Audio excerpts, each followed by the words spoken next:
Welcome to Inside Games Daily, the only gaming news show brave enough to not try to become a show as a service. Yeah, I guess technically we do have a Patreon, and we do appreciate your support, and thank you for clicking on this video, but truth be told, we're going to make the show regardless, so it's not quite all the way there. Yeah, that's right. A new report from Jason Schreier for Bloomberg details the erratic development of Dragon Age Veilguard at BioWare. Yeah, Games of Service raises its long specter again, citing interviews with nearly 24 people on the project.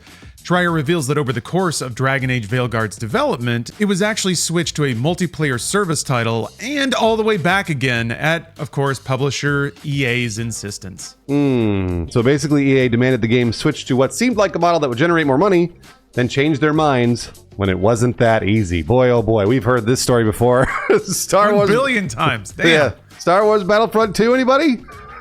Yeah, Concord would have, although Concord didn't really pivot, it's just gone. The insistence on multiplayer experiences is apparently what led to longtime BioWare creative director Mike Laidlaw to leave the company in 2017.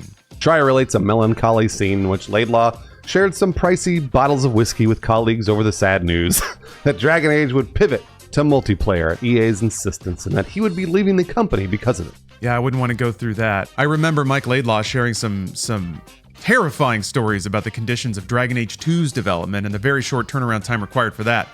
So I can only imagine he was like, I am not doing that again. Goodbye. So this all led to former art director Matt Goldman to replace Laidlaw as creative director, who would push for a pulpier, more lighthearted tone for the multiplayer project that would actually never see the light of day. Obviously, it wasn't the game that came out. Yeah, it's more like the game that we got is downstream of a lot of these decisions that were hard to reverse, or some of their DNA was still lingering. On that note, there were other adjustments aside from the tone of the game that would be necessary to adapt Dragon Age into a multiplayer format. The game would be much more action-focused, which is the game that we saw and played. Yeah, Dragon Age 2 was also really action-focused because they had to turn around the game so quickly. It's not a lot of time for ponderous introspective questing.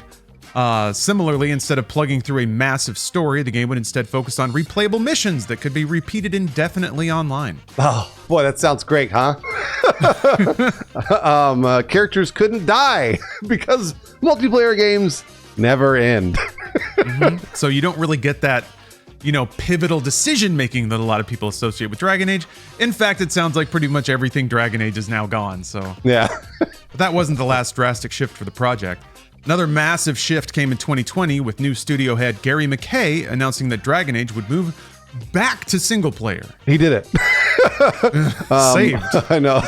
Although at the time, the studio was told they only had 1.5 years to swing this multiplayer project all the way around to being single player focused again. That's not a lot of time. You've already got all the game, right? Just turn the giant switch from multiplayer to single player and call it a day. Yeah, the very tight deadline. Again, these deadlines forced developers to make very constrained decisions about what could and couldn't be done in this emerging game. Playtests of the constrained Dragon Age project did not go well. In 2022, where players reacted negatively to an alpha version of the game that didn't include the reactive story elements that Dragon Age is known for. Yep, so it's time to call in the big dogs. In 2023, BioWare pulled in the Mass Effect team to help out with the game, which added a lot of manpower to the project, or developer power, but also led to internal political strife. Which is never good for anything, literally anything. According to Jason Schreier, the Mass Effect team scoffed at the poor work done by the Dragon Age team and then began excluding their team leaders from important meetings, which maybe not the right way to do it, but I understand why. Yeah, I can kind of too. If you feel like you've been empowered from on high to clean up this mess, then part of that is maybe not including the mess makers in your initiative going forward. But you also got to mend bridges. You got to work together. Having that kind of us versus them mentality in a project that's supposed to be collaborative is just not productive at all. Yep. The game's irreverent, snarky tone also surfaced as an issue, both internally and in playtests. Yeah, this again led to another shift. BioWare's leaders ordered a rewrite of the game's dialogue to adjust the tone back to being more serious and grim, but apparently also contributed to the game's tonal inconsistency in the final product. Some shreds of that millennial snark still clung around like a stink cloud. And the rest is history. The game failed to capture really anybody's interests. The game only attracted 1.5 million players, less than half of what EA hoped for. And Lawrence wrote it was actually exactly half because Lawrence wanted to reference a meme. Yeah, the Lord of the Rings meme. I needed it. We need a lot of things these days. Unfortunately, I don't know if we're gonna get them. The future for BioWare seems pretty stark, pretty lean at this point. Schreier reports that a small team of a few dozen developers is working on the next Mass Effect. That's a very small team. Like, we're talking like 40 maybe? Ooh, that's not much. So I guess they have a milestone to pitch or something to hit, and then maybe they'll start scaling up. But yeah, after all the layoffs and stuff, it seems like if this is the last project, it literally is the final iron in the fire. And if that one doesn't hit, that might be it for BioWare as a brand. Yep. It's one of those things too where, like, you know, both Lawrence and I played Dragon Age, and I enjoyed what I played. I said over and over I didn't think the writing was good, because I didn't think the writing was good. And I've never really held video game writing to a very high standard. So when I played Dragon Age, I was like, whatever. The game itself was like, I enjoyed what I played and I had fun when I played it. But you could kind of see, Schreier's reporting here, I feel like it's pretty good, because you could sort of see the progression of, like Lawrence has talked about so many times, the bloat of the AAA industry. And they have to spend 5-6 years making a video game, and then they're trying to pivot to keep up with video game trends that are happening every 2 years, and that is no good for an art project, really, because this is a project that requires a lot of art, a lot of artistic merit, a narrative-based, you know, single-player game normally that then has to pivot to multiplayer games as a service. Like, number one, never going to work, but number two, a bunch of executives just have no idea. They're just shouting at people, do the thing, the games as a service, that's what everybody's doing.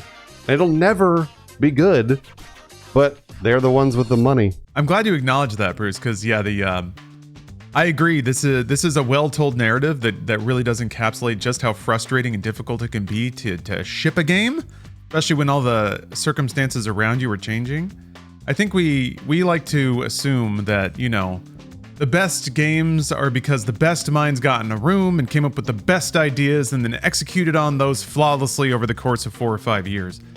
But really, and this is something that I learned working in production, sometimes the best projects are the ones that can navigate the landscape the best, can with experience and human diplomacy get everyone on the same page, even when maybe executives are like howling about this and that.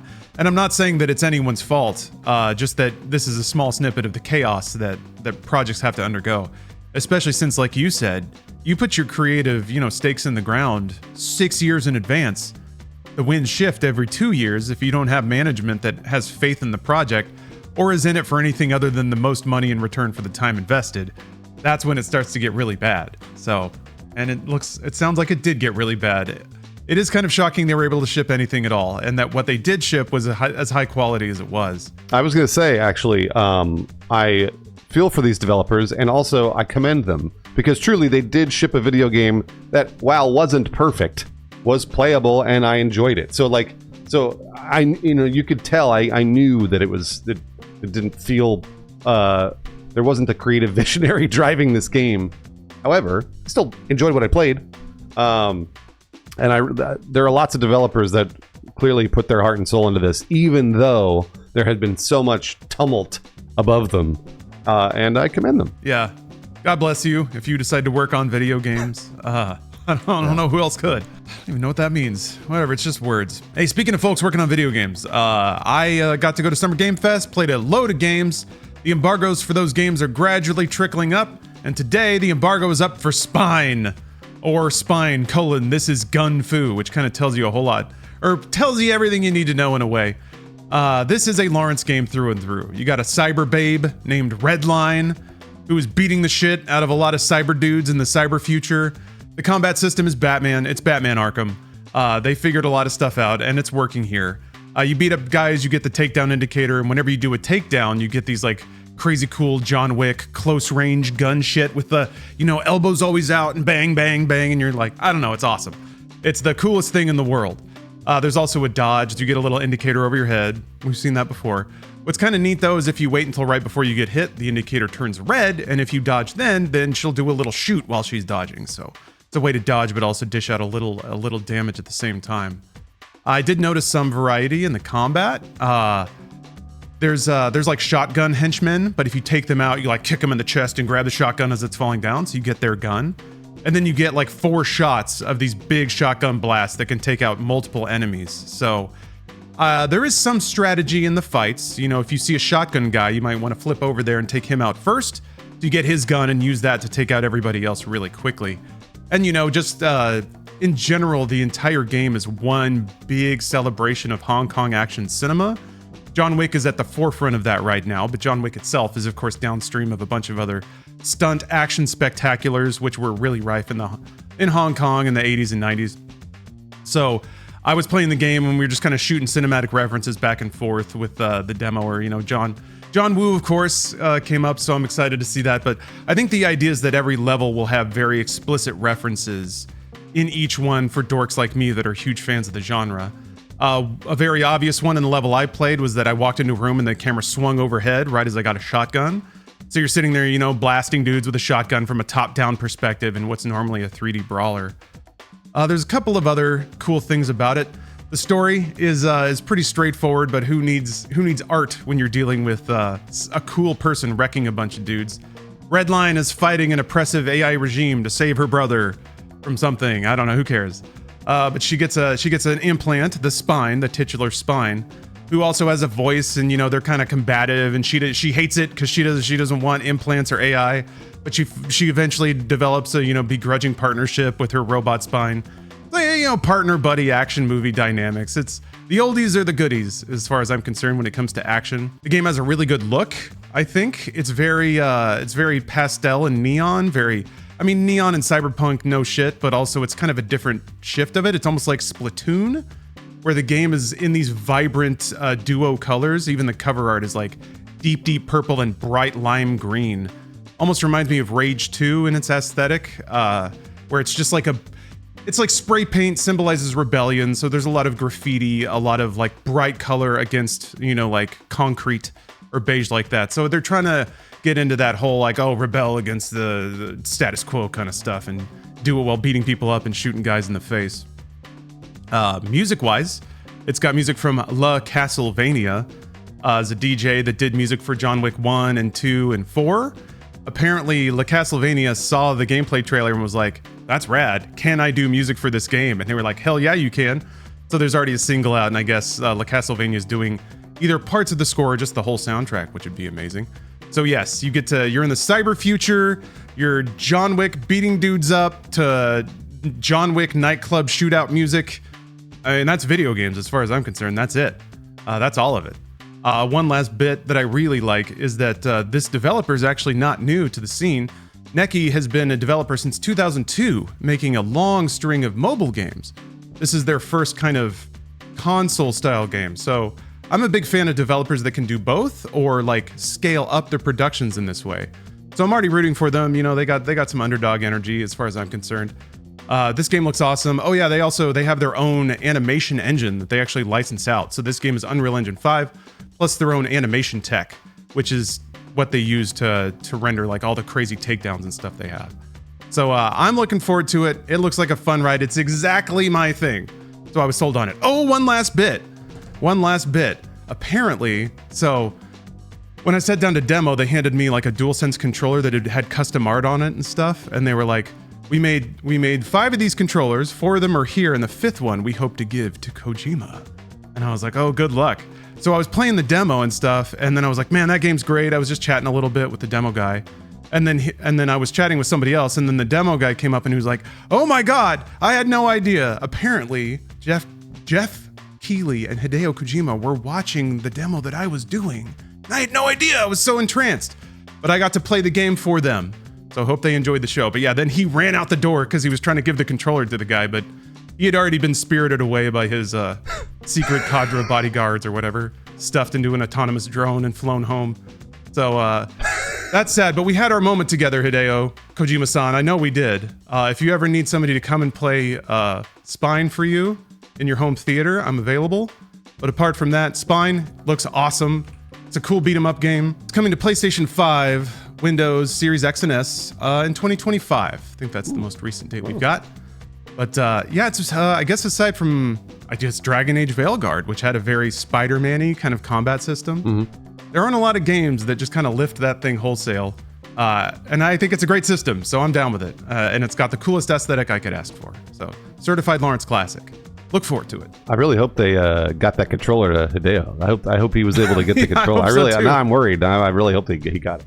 Although I know Hideo probably has a closet full of Well, controllers that have been gifted to him. Of course, yeah. But hey, at least it's one more, right?